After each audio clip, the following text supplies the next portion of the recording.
Well, good morning, everybody. And this little tour today, I'm gonna say, is probably more for me than for you. The reason being is it is getting really hot this week. So right now I'm standing out here and the temperatures are lovely, but it's gonna get blistering hot this afternoon and this week and continue for as long as the forecasts demonstrate, because we are into June now. The humidity is getting higher and the temperatures are getting hotter. So summertime is arriving. And so the reason I'm doing this for myself is because I want to record maybe one last time how it looks when it's this fresh, before I have to pull out the Larkspur, start deadheading a bunch of things, and think about going into the next phase of the growing season, the hot phase. So I've often said, as part of my gardening manifesto, that there's only two seasons in Oklahoma. There's before the heat and after the heat. And we're getting ready to go into the after the heat, or after the heat sets in. So let's look at stuff while it's still relatively happy on a day when the light is soft. And it does change every day. And even though I feel like I'm being redundant and you guys are gonna get tired of these walkabouts, you apparently aren't, because you like seeing how it transforms over time. And so this is for you. I don't have Stuart with me to do really good camera work. This is just me and my iPhone in the backyard before I have to go to a meeting.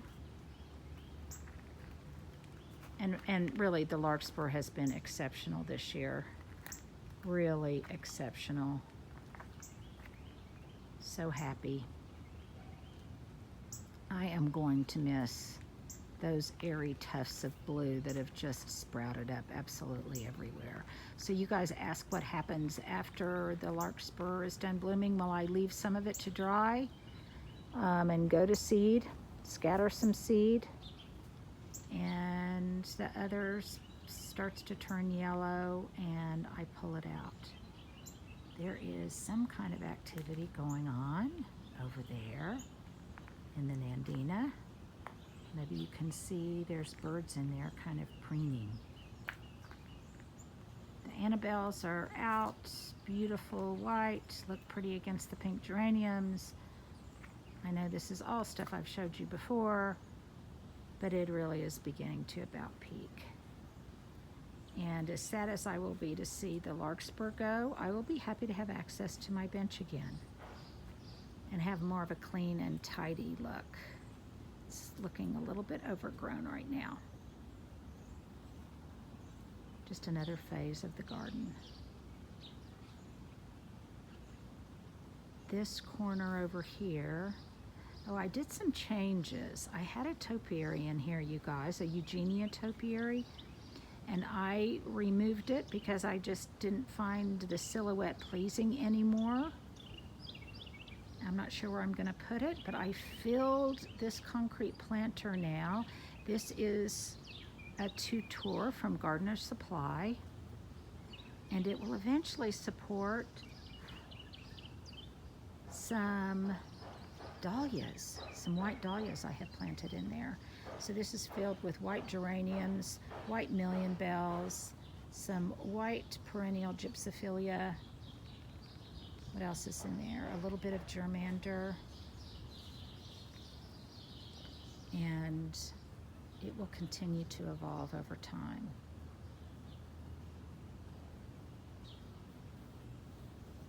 And the bees are happy. As are the oak leaf hydrangeas. You can see in the distance there that some lilies are starting to pop out. Those are the Invincibelle hydrangeas. Oh, there's a little kerfuffle going on with those birds back there. I'm not sure what's going on.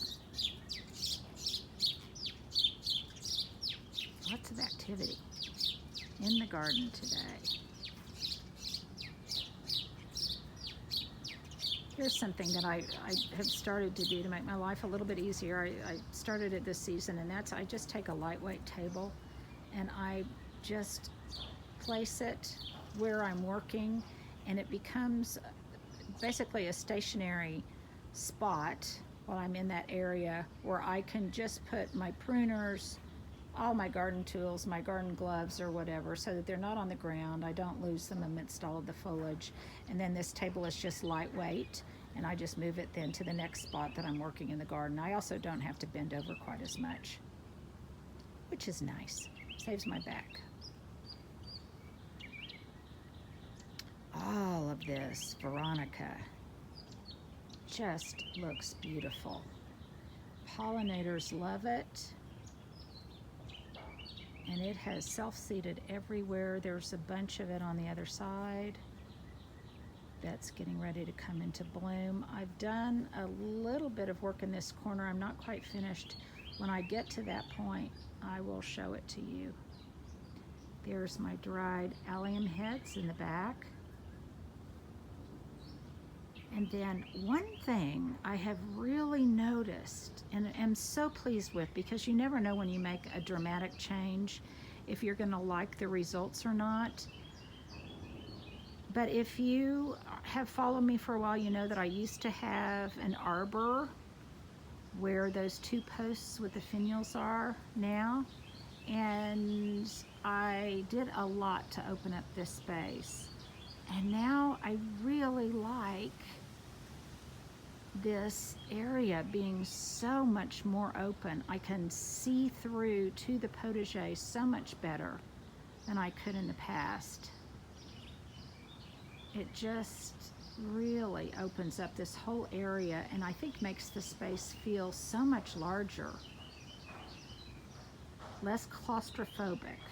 The whole area gets better air circulation. It can breathe better. It doesn't feel so confined. And I really like that. It's always nice when a decision you've made is affirmed. And also I like the fact that it's still kind of hidden back there in the potager. There's my garden hose, my ever-present garden hose. It'll be out a lot more now, you guys, as we go into the dry season. But I love the way the purples and the yellows pop, and I can see them from a distance. And this whole tableau back here in the potager, it's going to change as the weather changes.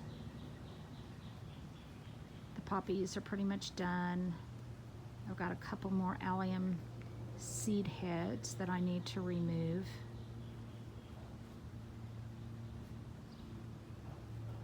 And I won't clip the potager for a while. It's got some areas that need to grow out so it will get even again. And it's definitely time for me to replant. I don't even have my tomatoes in the ground yet, you guys. Then I always, before I panic, I remember that I always plant them a lot later than most people. I'm not one of these that is wanting to be the very first tomato on the block. I prefer that they come a little bit later so that I get a great late summer harvest and even into fall. Because a lot of times when it gets very, very hot, the tomato flowers can't be pollinated. So I think of them in my yard as a late summer fall crop almost. And then here's my new obsession. I'll show you guys more about this. And definitely go and look at my video on how I aged these pots. But now I am becoming as obsessed over fig trees as I have historically been on my olive trees. There's the one I just did, the pot I just did. It's sitting a little bit wonky. I need to straighten it. But I'm really excited because I have figs, you guys.